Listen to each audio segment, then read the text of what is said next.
सोलापूर शहर जिल्हा क्रीडा व शारीरिक शिक्षण शिक्षक महासंघाच्या वतीने आज जिल्हा क्रीडा अधिकारी कार्यालय येथे पुणे विभागीय क्रीडा उपसंचालक युवराज नाईक यांची भेट घेऊन ऑनलाईन प्रणाली संबंधी सविस्तरपणे चर्चा करण्यात आली।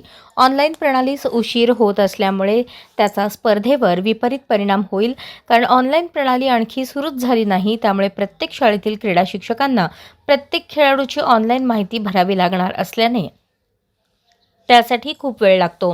तरी ऑनलाईन प्रणालीच आणखी सुरू झालेली नाही। मग शिक्षकाने ऑनलाईन प्रवेशिका कधी भरायची, ते भरल्यानंतर स्पर्धा कधी होणार, कारण ऑगस्ट महिन्याचा पहिला आठवडा संपला, आणखी प्राथमिक प्रवेशिका भरलेली नाही। त्यानंतर ऑनलाईन एंट्री होणार, त्यानंतर स्पर्धा कधी होणार, त्यानंतर लगेचच राज्याच्या स्पर्धेच्या तारखा आल्या आहेत। त्यामुळे आणखी जिल्ह्याच्याच नाही तर विभाग कधी होणार अशी परिस्थिती निर्माण झाली आहे। त्यातच आणखी भर म्हणून शाळेतील प्रत्येक क्रीडा शिक्षकांना SIRची ड्यूटी आलेली आहे। त्यामुळे लवकरात लवकर ऑनलाईन प्रवेश प्रणाली सुरू करावी अशी मागणी संघटनेच्या वतीने करण्यात आली आहे।